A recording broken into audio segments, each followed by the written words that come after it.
Mama, why are you always angry with me? Angry? Who told you I'm angry? I just want you to feel better. I want to make you better. But I never do anything right in your eyes. Everything I do, you find something wrong with it. Chioma, don't start this talk again. You think life will be easy for you? You think people will clap for you if you're weak? I am preparing you for this wicked world. But mama, but nothing. Go inside and finish that food before that rat eats it. That was how their conversations always went. Chioma talking, her mother Ngozi shutting her down every single time. Let me tell you the story properly so you can understand how a mother can create the very thing that will wound her. This is a true story, the kind that happens on every street, in every compound, in every family, only the name is changed. In a village near Enugu, there was a woman called Ngozi. This Ngozi was strong. She could carry 2 bags of gari on her head, sell everything in the market before afternoon, come back and cook for the family, and still have energy to fight anyone who crosses her. But you know what made Ngozi so strong? It was because her own mother, Mama Nkechi, never showed her love at all. When Ngozi was small, her mother would beat her for every small thing. If she woke up late, cane. If she burned the beans a little, cane. If she laughed too loud, cane. Mama Nkechi believed that the world had no mercy, so she shouldn't show her daughter mercy either. I am doing this for your own good, Mama Nkechi would say after every beating. One day you will thank me. But Ngozi never thanked her. Instead, she carried that pain inside her like a pregnancy, carried it for years until it turned into something hard in her chest. She swore that when she had her own child, she wouldn't be like her own mother. Never. Then she married Emeka, a good man who could play guitar and make people laugh. Together, they had a beautiful girl, and they named her Chioma, which means God is good. But even though Ngozi didn't beat Chioma like her own mother beat her, she still carried that same hardness. She just packaged it differently. Chioma, come here. Yes, Mama. What is this rubbish you cooked?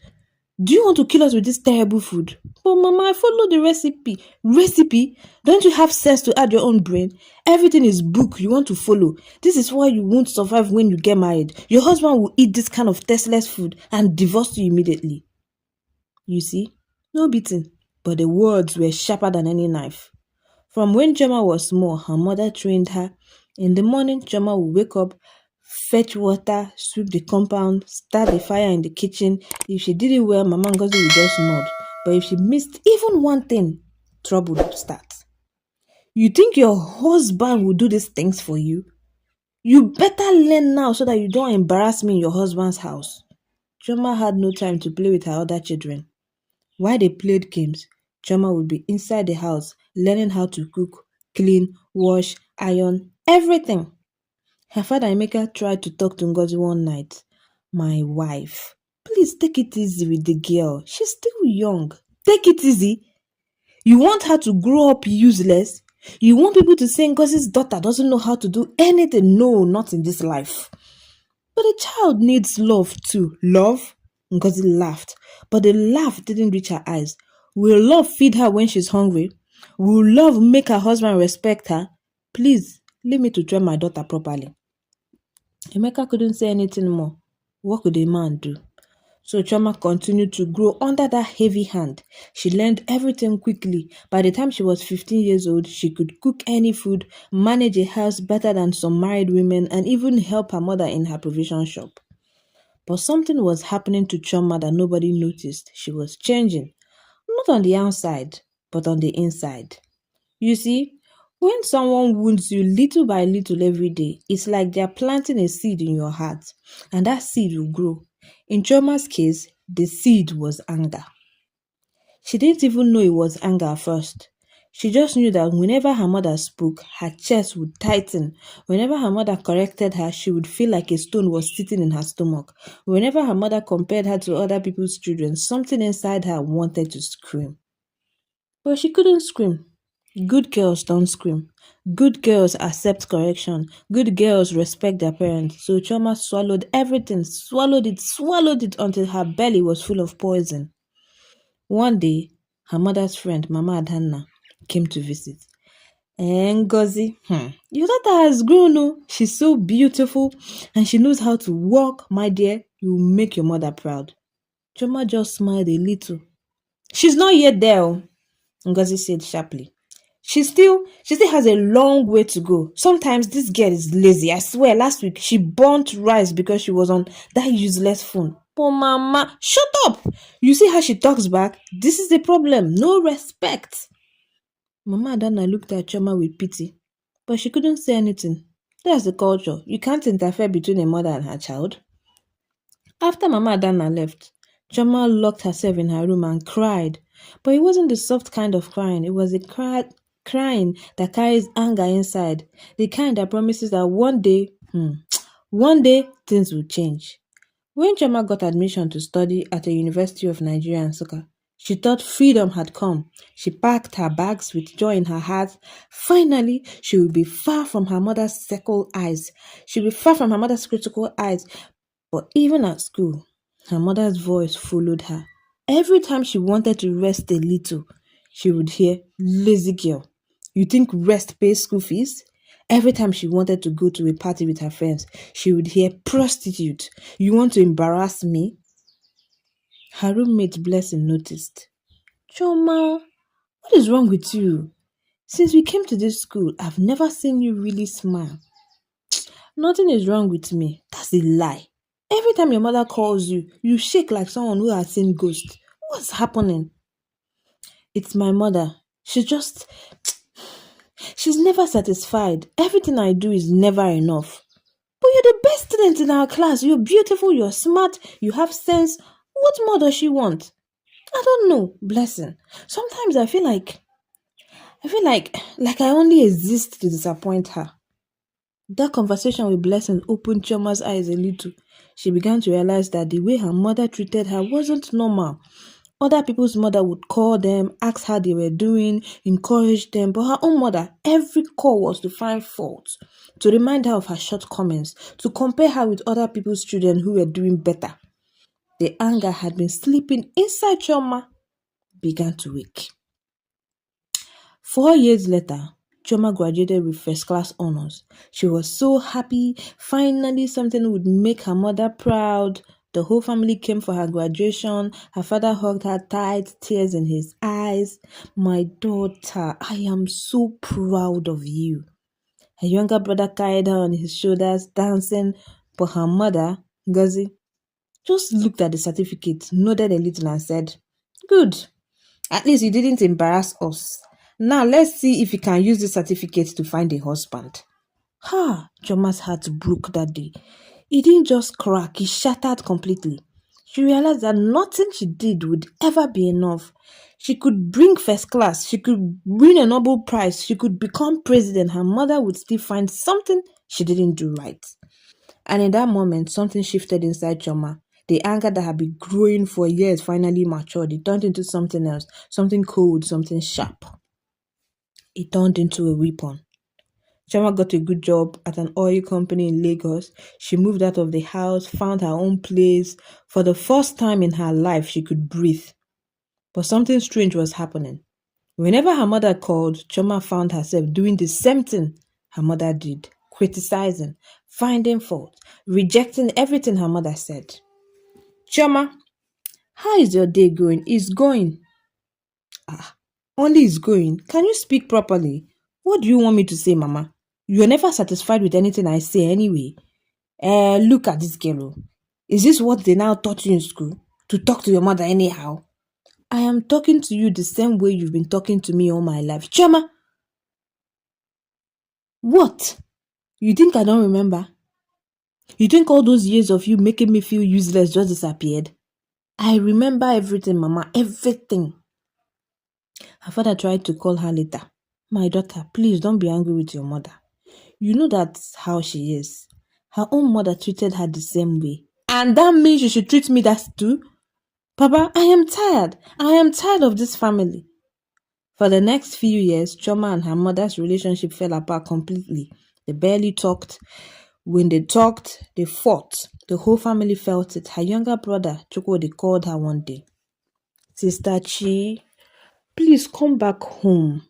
Mama hasn't been smiling since you left. Has she ever smiled before? No, tell me. You know what I mean. She asks about you every day. I think she misses you. If she misses me, she should call me herself. You know Mama is stubborn. She won't admit she's wrong. But I see it in her eyes. She's suffering. Chioma's heart began to soften a little, but her pride wouldn't let her go back. Besides, she was enjoying the peace that came with the distance. Then one day, Chioma got a call that changed everything. Hello, sister, it's me, Chukudi. Mama is in the hospital. Chioma's heart stopped. What? What happened? She collapsed in the market yesterday. Oh. They said there's high blood pressure and stress. Sister, you need to come. She's asking for you. Chama didn't think twice. She left her office, immediately got into a car to Enugu. Throughout the journey, her mind was scattered. Fear, anger, guilt, everything mixed together in her stomach. When she reached the hospital, she saw her mother in bed, looking small and weak. This strong woman who had carried the whole world on her shoulders now looked like she could blow away with the wind. Mama! Ngozi opened her eyes when she saw Chioma. Tears began to fall. My daughter, you came. Yes, Mama, I came. And for the first time in their lives, Chioma saw her mother cry. Not just small tears, big, heavy crying that came from deep inside. I'm sorry, Ngozi whispered. I am sorry for everything. Chioma sat down in the chair near the bed, her own tears threatening to fall. Mama, what are you sorry for? Everything. The way I treated you, the way I never made you feel like you were good enough, the way I used my own pain to wound you. The words shocked Chioma. Her mother had never talked like this before. When I was lying in this bed, Ngozi, I started thinking about my life. I started seeing that I did you the same thing my mother did to me. I swore I wouldn't be like her. But I still did it. I just changed the packaging a little. Mama, no, let me talk. I need to say it. My mother beat me, but I wounded you with my words. My mother starved me of food, but I starved you of praise. My mother made me feel useless, and I did the same thing to you. I didn't beat you, so I thought I was different. But I wasn't different.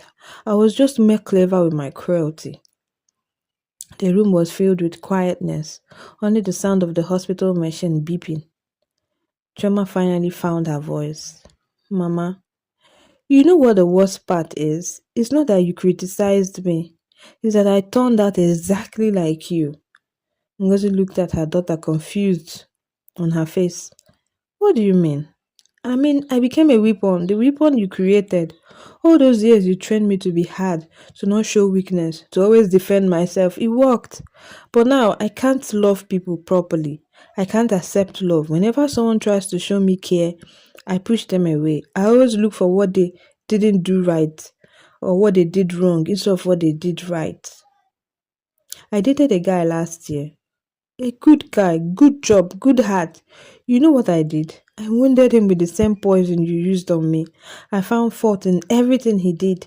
He tried to cook for me, I criticized him. He bought me gifts, I said they weren't the right things. He told me he loved me, I laughed and told him love is a scam. Choma. He left me, Mama. And you know what hurts the most? When he was leaving, he told me, Choma, you're a good person, but you carry too much anger inside you. Until you deal with that anger, you won't be happy. The tears had been holding finally started pouring. I am the weapon you fashioned against yourself, Mama. Everything you did to make me strong turned me into something that wounds people, including you, including myself. That night, as Ngozi slept in the hospital, she had a dream. In the dream, she saw her own mother, Mama Nkechi, standing near her bed. My daughter, the old woman's voice sounded tired. You finally seen it. Seen what? Seen what? Seen that you're a weapon too?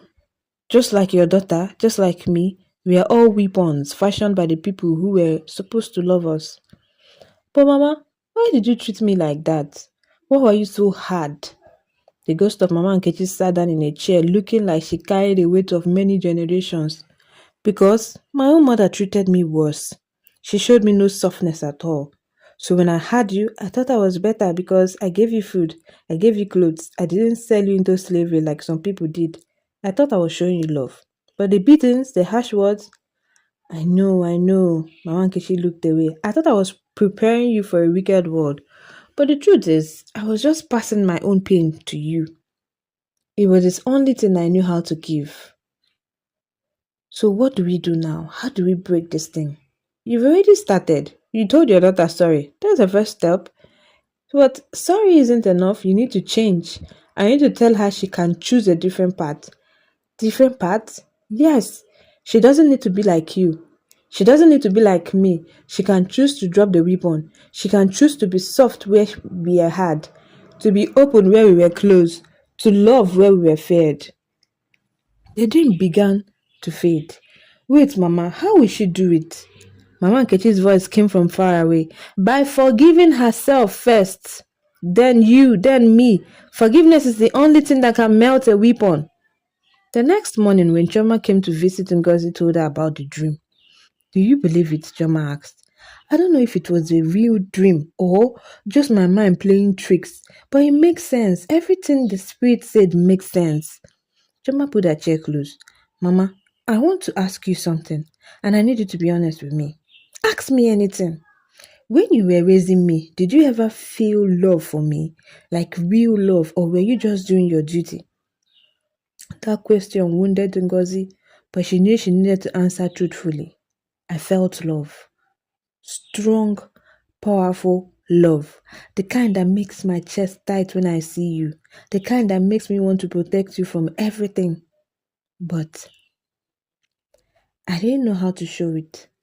I thought if I made you strong, if I prepared you for a hard life, that was love. I didn't know that love also means making you feel safe to be weak, making you feel like you're good enough just as you are. Did you ever feel good enough, Mama? Because it thought for a long time. No, never. From when I was small until now, I always felt like I was chasing something. Like if I just worked harder, did more, was better than maybe, just maybe, I would finally feel like I mattered. And you passed that feeling to me. Yes, and I'm sorry. I am so, so sorry.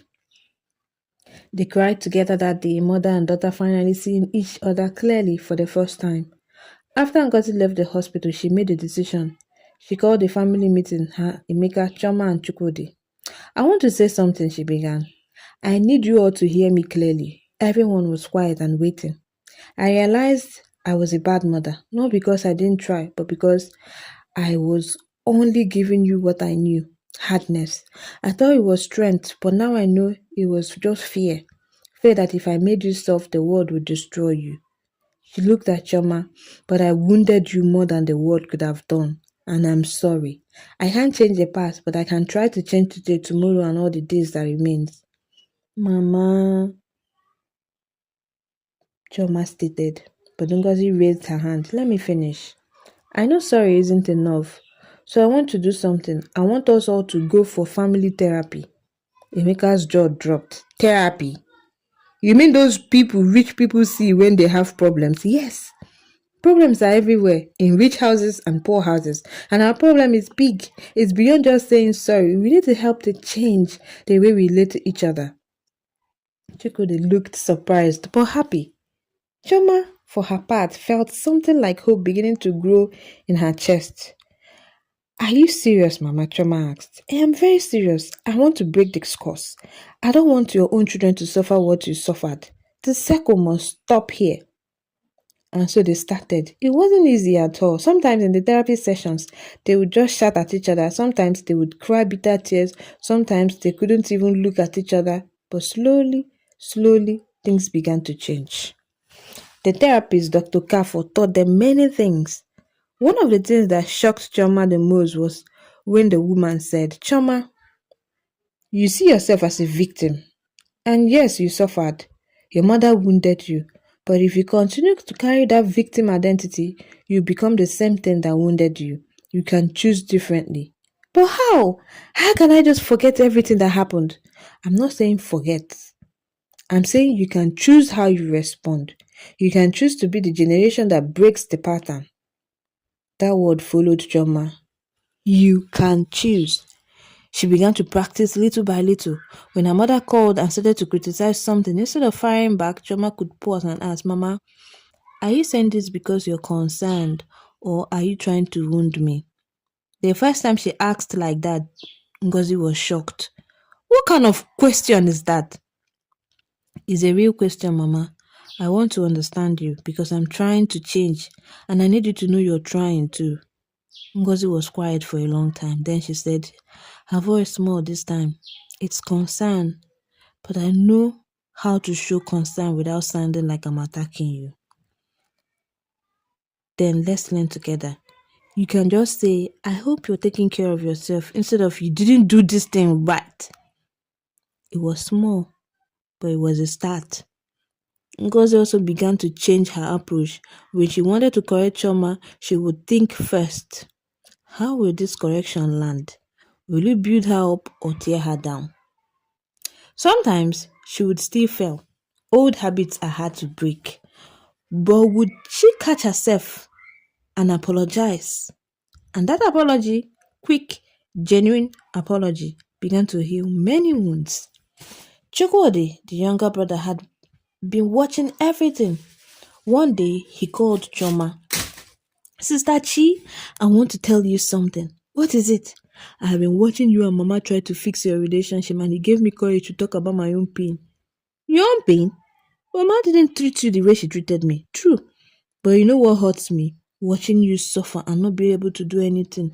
When I was small, I just watched as Mama wounded you with words and I felt guilty that I wasn't the one receiving it. Chairman had never thought about it like that. Plus, Chukwudi continued, because Mama was so hard on you, she was soft on me, too soft, she didn't train me properly. Now I'm a grown man, oh, but I don't know how to do basic things. I don't know how to manage my money. I don't know how to cook. I don't even know how to deal with difficult situations because Mama always protected me. So what are you trying to say? All I'm trying to say is that this weapon Mama created didn't just wound you, it wounded all of us. You became too hard, I became too soft. Papa became an invincible man because he was tired of fighting. Everyone carries their own wound. That conversation opened a new chapter. The family began to see that healing wasn't just about Chioma and Ngozi. It involved everyone.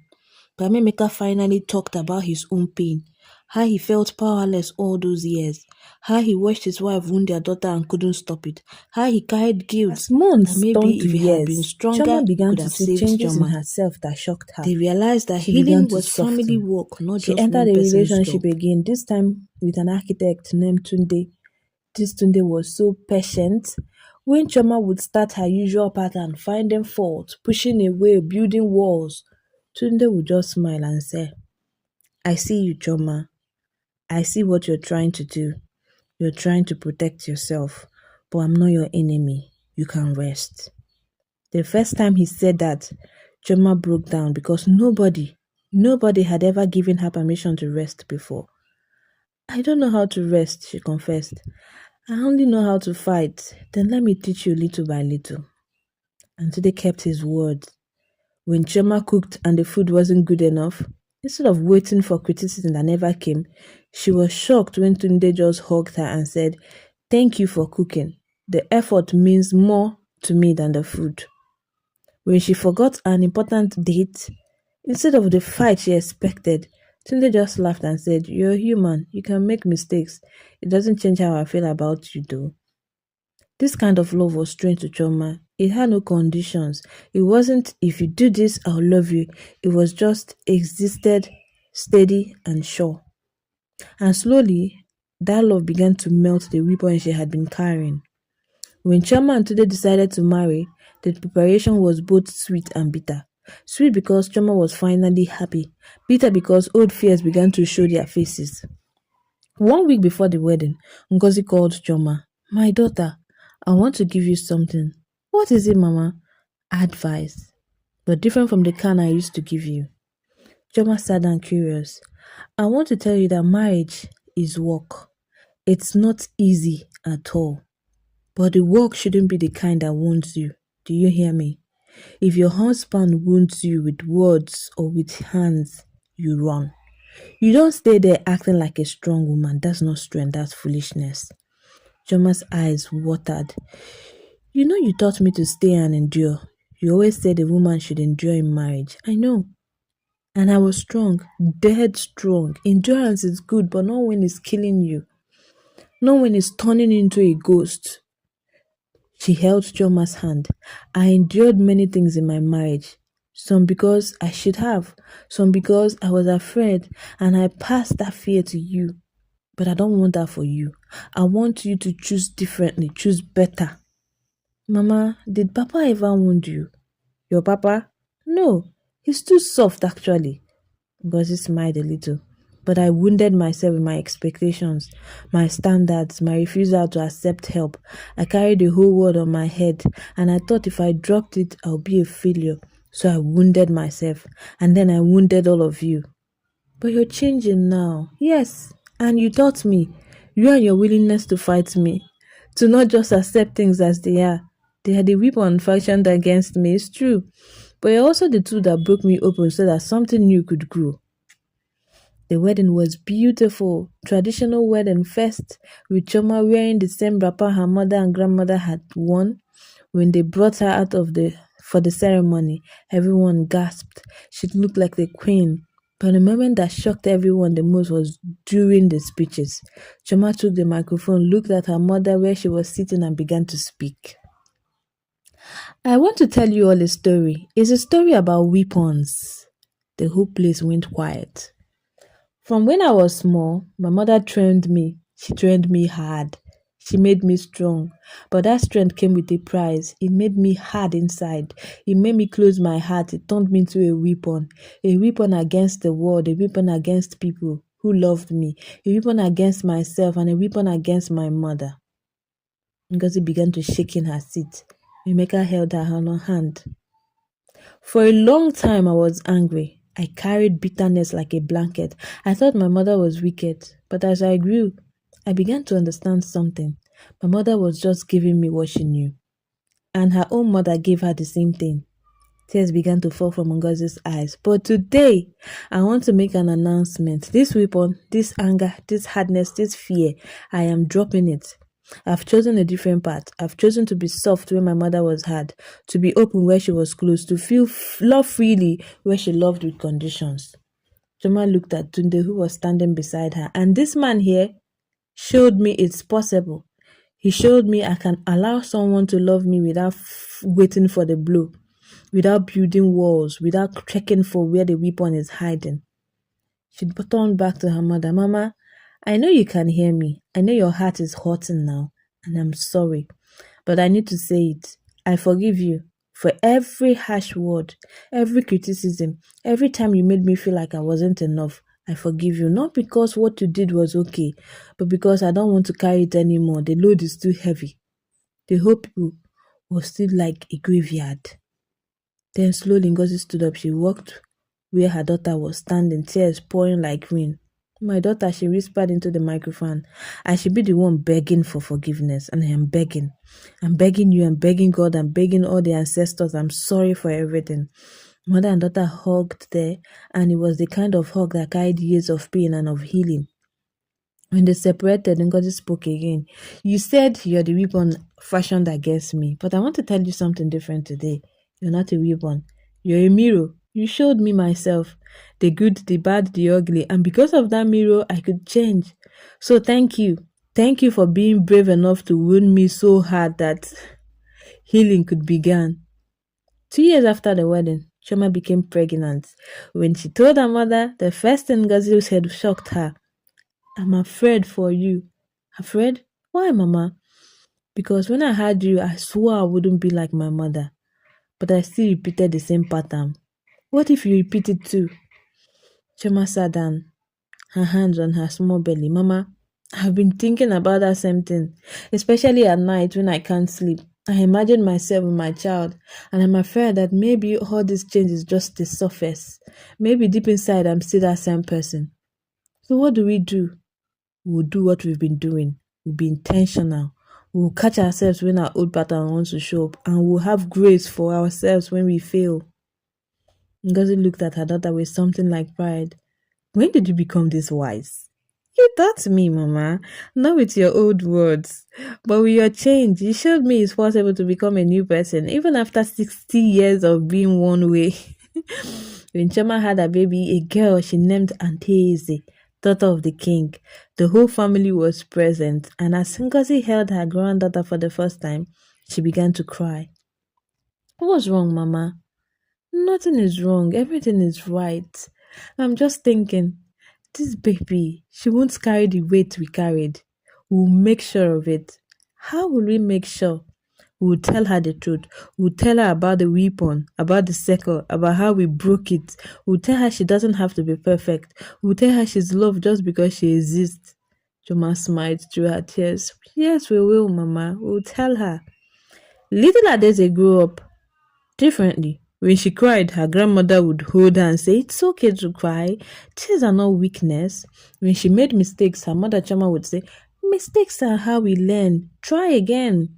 When she was afraid, her grandfather Emeka would play his guitar and sing, Fear is normal, but you're not alone.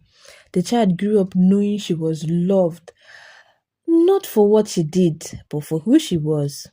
But even with all the love and attention, there came a day when the pattern tried to repeat itself. Adaeze was 7 years old. It was a Saturday morning. Choma was in the kitchen preparing breakfast when she heard a crash from the living room. She rushed out to find her favorite vase, the one today had bought her on their honeymoon, shattered on the floor. Adaeze stood there, frozen, tears already forming in her eyes. For a moment, Choma felt it, that old familiar feeling rising in her chest, the anger, the disappointment, the words forming in her mouth. How could you be so careless? Don't you know how to be careful? This is why I can't have nice things. The words were right there, ready to come out. The same words her mother would have said, the same tone, the same wound, ready to pass to another generation. But then Choma stopped. She remembered the hospital room. She remembered her mother's tears. She remembered her wedding speech. She remembered the promise, the circle stops here. She took a deep breath. Adaeze, are you hot? The child looked up, surprised. She had been waiting for the shouting. No, Mama, I'm sorry. I was dancing and it's okay. Come here. Adaeze walked slowly to her mother, still expecting punishment, but Choma just knelt down and hugged her. Accidents happen. It was just a vase. You are more important than any vase. But he was your favorite. Things can be replaced. You cannot.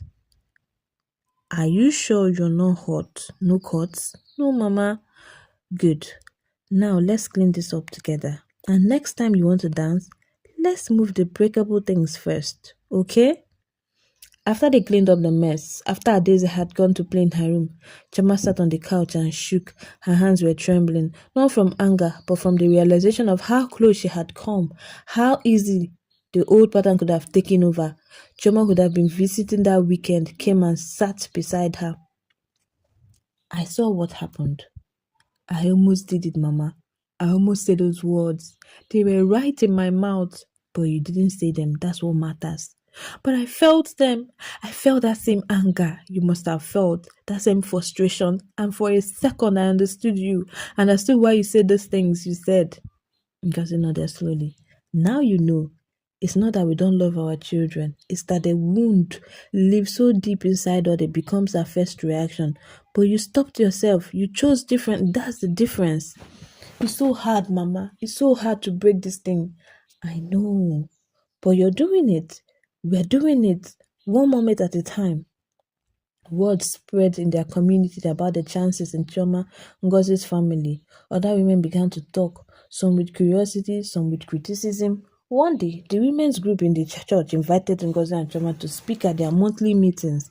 The topic was breaking generational circles. Chioma didn't want to go. Mama, I don't want to talk about our private business in front of all those people. But Ngozi felt differently. My daughter, if our story can help even one mother and daughter, isn't it worth it? So they went. The church was full. Women of all ages, grandmothers, mothers, daughters, even some young girls, the room buzzed with conversation. When it was time to speak, Ngozi stood up first.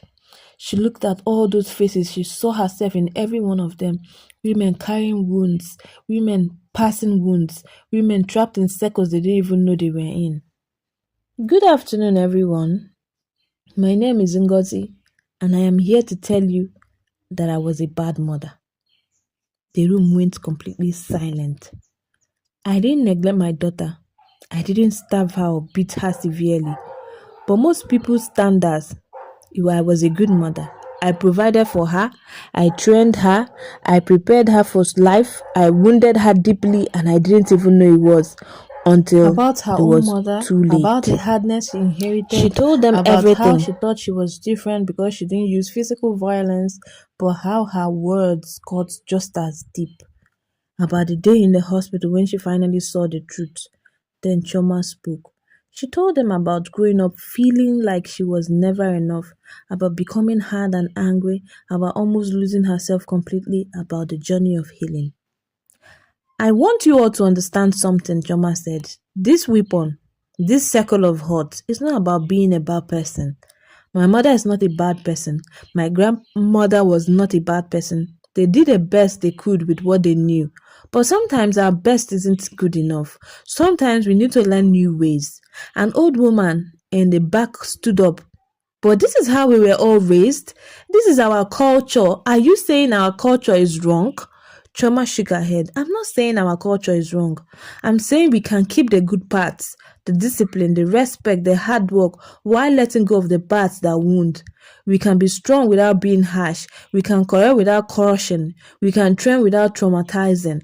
Another woman spoke, her voice shaking. My daughter doesn't talk to me anymore. She moved to Abuja for 5 years ago and she only calls me on Christmas. I don't know what I did wrong. I raised her the way my mother raised me. Choma looked at her with understanding. That's the problem. We keep doing what was done to us, thinking it's the only way. But maybe your daughter needed something different. Maybe she needed softness where you gave hardness. Maybe she needed permission to fail where you gave pressure to perfect. So what do I do now? She won't even talk to me. You start by admitting first to yourself, then to her, that you made mistakes, not excuses. No, I did my best. Real admission that you wounded her. Then you ask, not demand, but ask if she will be willing to try again. The meeting went on for 3 hours. Women sharing their stories, mothers crying, daughters crying, some angry, some defensive, some ready to change. At the end, a young woman who looked about 20 approached Shoma. My name is Obiageli. I'm not married yet. I don't have children, but I came here because I'm afraid. I'm afraid that when I have children, I'll do that to them what my mother did to me, and I don't want that. What did your mother do to you? She made me feel invincible. I have 3 brothers and they were her world. Everything was about them. Their education, their dreams, their future. But me, I was just there to help in the house, to serve them, to prepare to be someone's wife. She never asked me what I wanted. She never cared about my dreams. Choma took the young woman's hand. Obiageli, the fact that you were aware of it means you're already halfway to breaking the circle. The question is, what are you going to do with that awareness? I don't know. That's why I'm asking. You start now. Before you even have children, you heal yourself first. You go to therapy if you can afford it. You read books. You talk to people who have broken their own circles. You practice on yourself. Treat yourself with the kindness you wish your mother had shown you. Because you can't give what you don't have. If you don't heal, you pass the wound forward. After that meeting, something shifted in the community. Women began talking more openly about their relationships with their mothers and daughters. Support groups formed. Some women started going to therapy together, but not everyone was happy about it. There was resistance. Mama Adamna, Ngozi's old friend, confronted her one day at the market. Ngozi, what is this nonsense you're spreading? You went to that church and told everyone you were a bad mother. You're making all of us look bad. I am not making anyone look bad. I'm just telling my truth. Your truth? Your truth is making daughters disrespect their mothers. Since that meeting, my own daughter has been talking back to me, saying I wounded her. Wounded her? I fed her, clothed her, sent her to school, and now she's talking about wounds? Ngozi looked at her friends with sadness. Maybe she's really wounded. Maybe if you listened to her, listen! I am the mother. She should listen to me. And that's exactly where the problem is. We think respect only goes one way, but respect should flow both ways. Yes, children should respect their parents, but parents should also respect children as human beings with feelings, with needs, with their own voices. This is not our way. This is that Western nonsense. No, Ngozi interrupted family. This is not Western or Eastern. This is about being human, about treating people we love with kindness, about breaking cycles of pain. Our ancestors had wisdom, yes, but they also had trauma.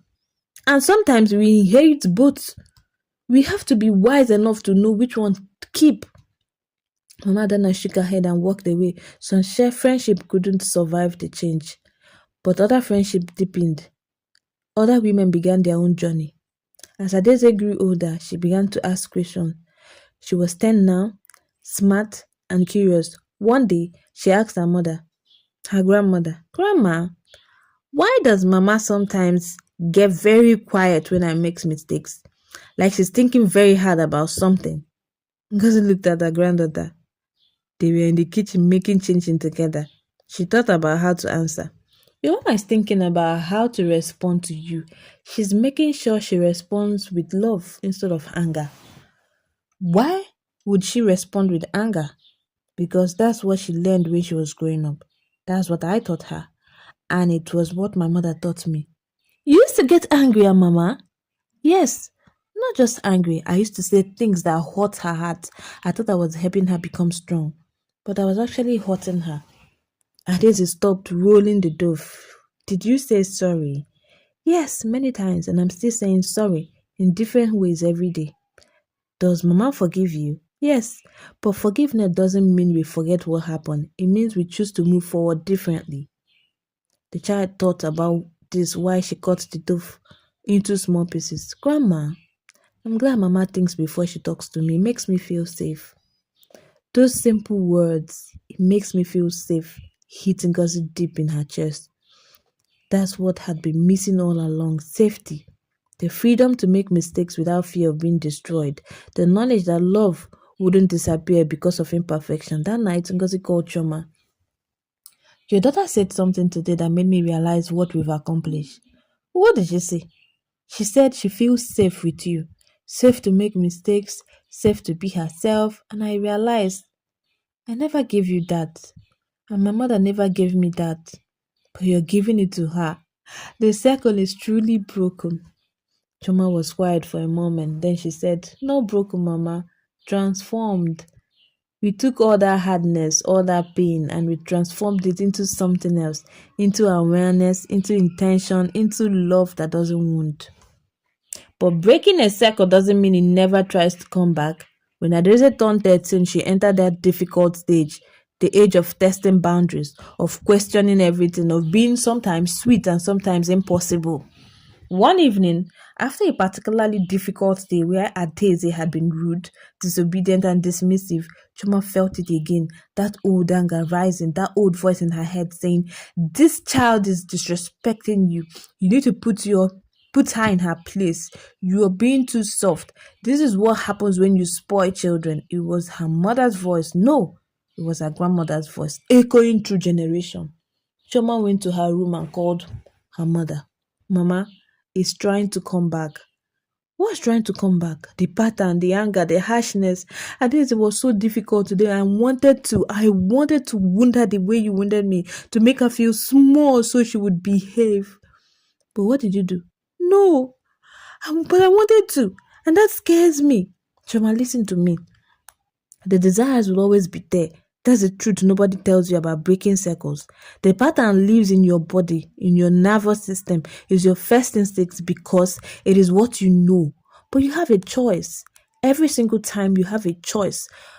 What if one day I choose wrong? Then you apologize immediately. You don't let it sit. You don't let it grow. You say, I'm sorry, I responded badly, and I'm still learning, and you try again. You make it sound so simple. It's not simple. It's the hardest thing I've ever done, but it's worth it. Look at your own daughter. Look at how different she is from how we were at her age. She talks back. Yes, but she also talks to you. She trusts you enough to show you her real feelings.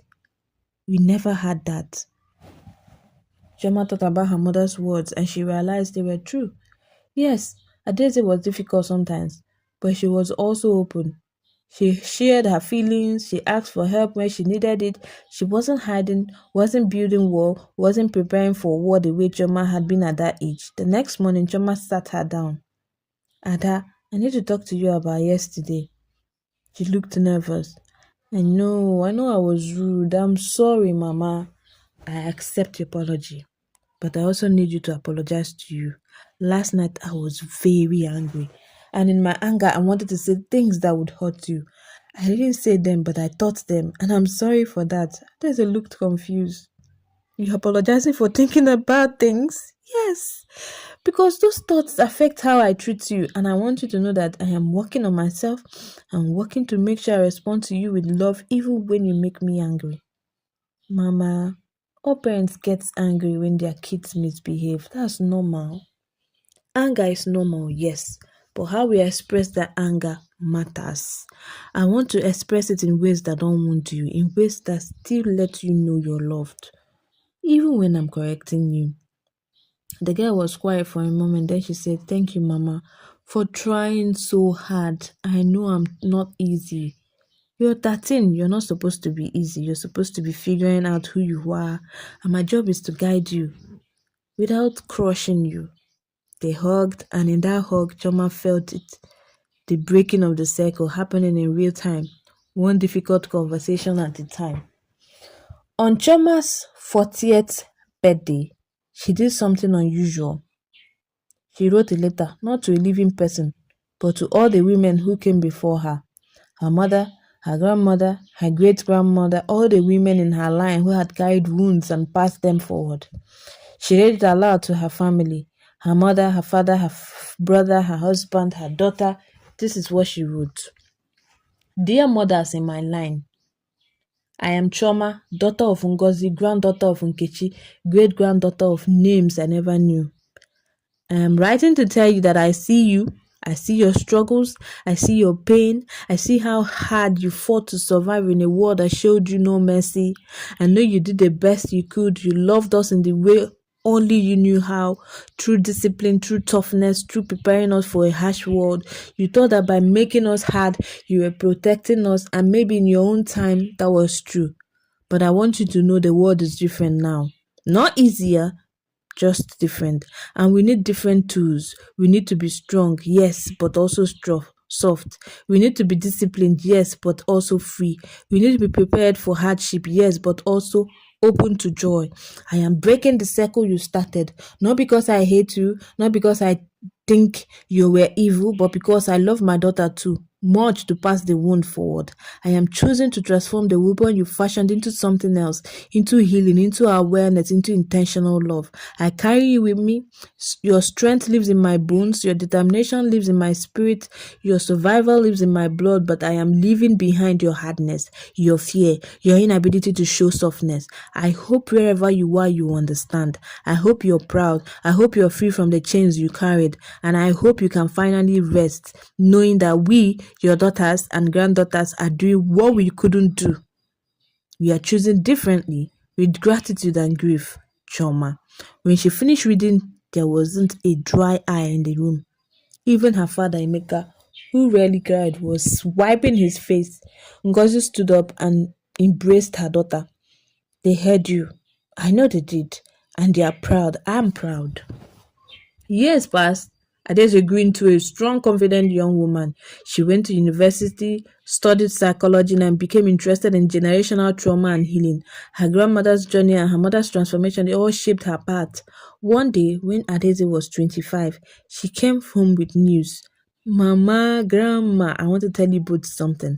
I sat in Ngozi's living room, three generations of women who had learned to love each other.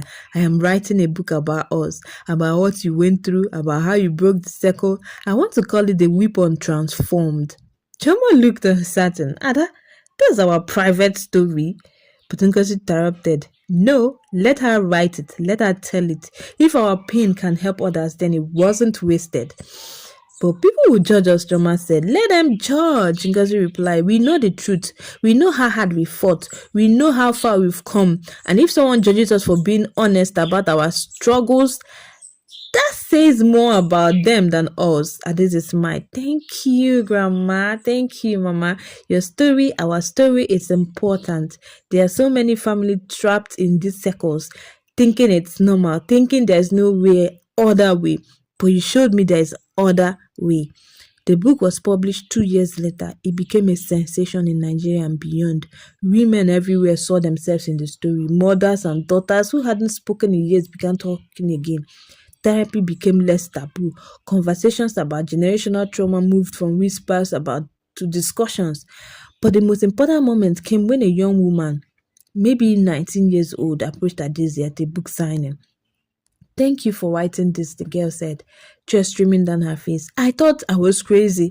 I thought something was wrong with me because I love my mother, but I also can't be around without feeling like I'm drowning. Your book helped me understand it's not about love, it's about pattern, and patterns can change. Have you talked to your mother about it? Adeze asked. No, not yet. I'm scared. But your book gave me hope that maybe she will listen. Maybe we can heal like your family did. It won't be easy as they want. My mother and grandmother, their healings took years. There were setbacks. There were fights. There were moments they wanted to give up, but they didn't. They kept choosing healing over and over and over and over again. That's what I want, to keep choosing, to not give up. Ngozi passed away at the age of 78, surrounded by her family. In her final days, she was at peace. All the hardness that had defined her for so many years had melted away, leaving only love. Her last words to Chioma were simple. You saved me by being brave enough to fight me. You saved me. At the funeral, two generations of women stood together. Chioma Adeze and Adeze's own infant daughter, Nkechi, named after the great-grandmother who would never meet, but those whose stories she would carry. As they laid Ngozi to rest, Chioma whispered a prayer. Thank you, Mama, for being a willing to change. Thank you for showing me that it's never too late. Thank you for transforming your weapon into wisdom. And so the story ends, but also continues, because breaking circle isn't something you do once and forget. It's something you choose every single day. The weapon was fashioned, the weapon was recognized, the weapon was laid down. And in its place grew something new, a family that knew how to wound. Yes, but also how to heal. A family that carried pain, yes, but also purpose. A family that repeated patterns, yes, but also learned to break them.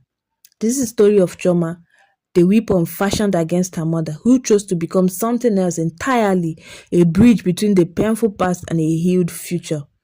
May we all be so brave.